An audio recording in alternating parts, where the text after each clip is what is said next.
कहा जाता है कि अगर विरोधियों के पास ताकत होती कि वो भारत से कोई एक मुस्लिम प्रोडक्ट खत्म कर दी तो उनका पहला निशाना रूह अफ़ज़ा होता।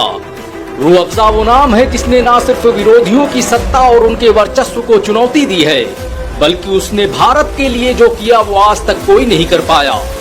रूह अफ़ज़ा के खिलाफ जितनी साजिशें हुई उतनी साजिशें किसी के खिलाफ नहीं की गयी।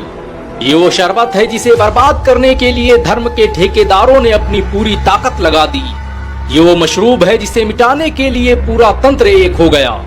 आखिर रूह अफ़ज़ा में ऐसा क्या है कि विरोधी ताकतें उसे खत्म करने के लिए अपना सब कुछ गंवाने को तैयार हैं। तो कहानी की शुरुआत होती है साल 1906 से, जब देश पर अंग्रेजों की हुकूमत थी और लॉर्ड कर्जन बंगाल के बंटवारे की रणनीति बना रहा था। ये वो दौर था जब देश की राजधानी दिल्ली में भीषण गर्मी पड़ रही थी। हालात ऐसे बन गए थे कि पूरा दिल्ली डिहाइड्रेशन, उल्टी और डायरिया जैसी बीमारियों से पीड़ित था। हर दिन सैकड़ों लोगों की मौतें हो रही थी और ऐसा लग रहा था मानो दिल्ली जल्द ही वीरान हो जाएगी। ऐसे दौर में जब मौत दिल्ली की सड़कों पर रक्स कर रही थी, तब एक शख्स अपने कमरे में बैठा जड़ी बूटियों के इख्तिलात से कुछ दवाएं बना रहा था। उसने गुलाब, केवड़ा, खसखस, धनिया, संतरा, तरबूज, अनानास, सेब और दूसरी चीजों का इस्तेमाल करके एक ऐसी दवा बनाई जिसने दिल्ली के मुर्दा दिलों में जान फूंक दी। पूरा दिल्ली हकीम साहब की उस दवा के लिए भागने लगा। जो भी लू और गर्मी का मारा उनके पास पहुंचता, हकीम साहब उसे वही दवा थमा देते।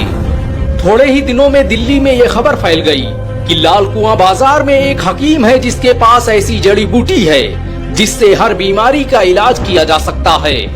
हकीम साहब के जरिए बनाई गई ये दवा कोई और नहीं बल्कि रूह अफ़ज़ा थी और उस हकीम का नाम था हकीम हाफिज अब्दुल मजीद। वही हकीम अब्दुल मजीद जिसने हमदर्द दवाखाना की स्थापना की, जो आज यूनानी दवाओं को बनाने वाली भारत की सबसे बड़ी कंपनी है।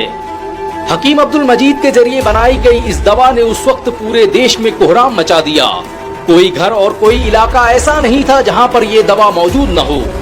1908 तक इसे जड़ी बूटी से बनी एक सिरप के तौर पर बेचा जाता रहा, लेकिन 1908 में इसे नाम दिया गया रूह अफ़ज़ा का। रूह अफ़ज़ा यानी रूह को ताजगी देने वाला।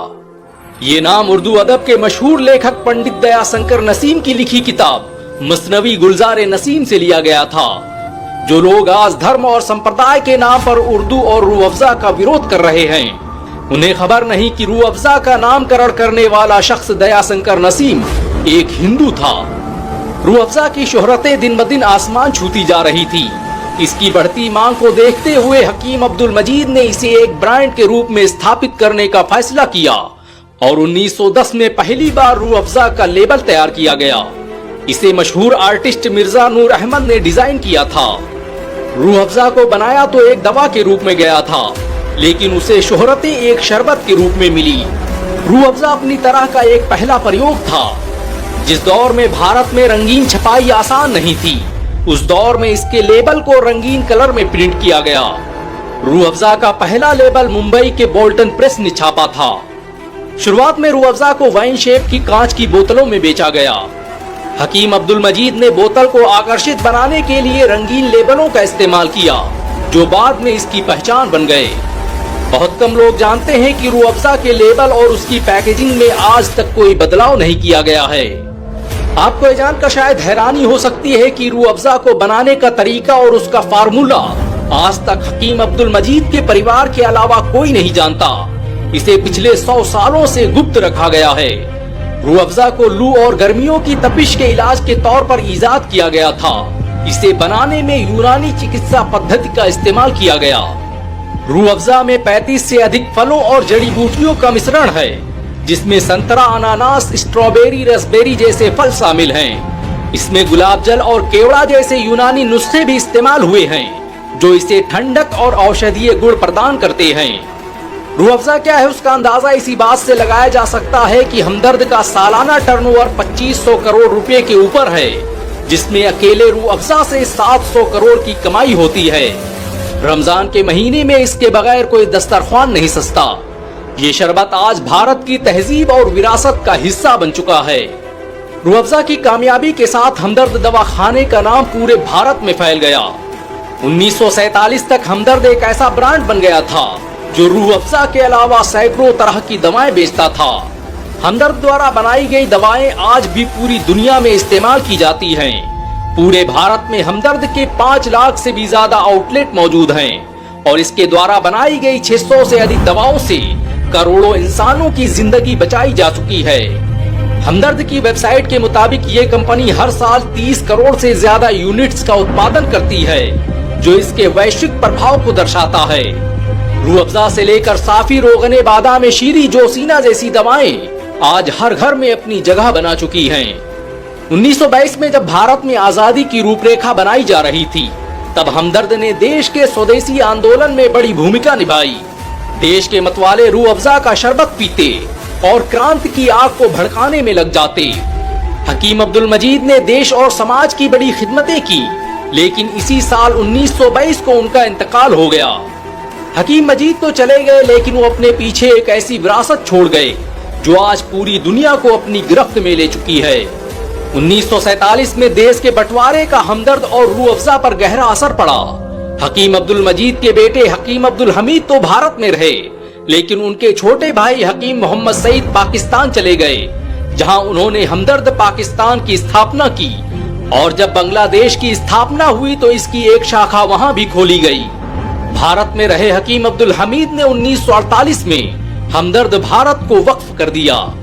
बहुत कम लोग जानते हैं कि हमदर्द दवाखाना एक वक्फ संपत्ति है, जिसकी 85% कमाई गरीबों, अस्पतालों और खिदमत खल्क में खर्च की जाती है। इसकी कमाई से आज भारत के बहुत से स्कूल और कॉलेजेस चलते हैं। भारत के मशहूर Hamdard public school, Hamdard institute of medical science, Hamdard college of pharmacy, Hamdard Unani medical college, Majidia अस्पताल, रुफैदा कॉलेज ऑफ नर्सिंग के अलावा HASC सेंटेनरी अस्पताल हमदर्द दवाखाना द्वारा ही संचालित किए जाते हैं। हकीम अब्दुल मजीद ने कई सालों तक जामिया मिलिया इस्लामिया और यूनानी तिब्बिया कॉलेज की स्थापना करने वाले हकीम अजमल खान के साथ मिलकर काम किया। हमदर्द दवाखाना की स्थापना से पहले वो हकीम अजमल खान के साथ ही रिसर्च किया करते थे। हमदर्द पिछले 100 सालों से धर्म, पंथ और संप्रदाय को देखे बगैर लोगों की खिदमत कर रहा है। हमदर्द आज भी हकीम अब्दुल मजीद के उस मिशन को लेकर आगे बढ़ रहा है, जिसका मकसद था कि पैसे के अभाव में कोई भी गरीब इलाज से महरूम न रह पाए। आज हमदर्द 600 से ज्यादा प्रोडक्ट और 5 लाख से ज्यादा आउटलेट के साथ भारत का सबसे बड़ा यूनानी ब्रांड बन चुका है। रूह अफ़ज़ा सिर्फ एक शरबत नहीं, बल्कि एक तहजीब है। जो लोग धर्म, पंथ और संप्रदाय का सहारा लेकर रूह अफ़ज़ा को मिटाने की कोशिशें कर रहे हैं, उन्हें पता नहीं कि न जाने कितने तूफान आए और चले गए, न जाने कितने साम्राज्य उखड़ गए, लेकिन वो मिलकर भी रूह अफ़ज़ा को मिटा नहीं पाए। ये एक दवा के आप ये इस्लामिक प्रोग्राम निज़ामे हक प्रोडक्शन की जानिब से देख रहे हैं। आप हमारे चैनल को सब्सक्राइब करें, वीडियो को शेयर, लाइक और कमेंट करें।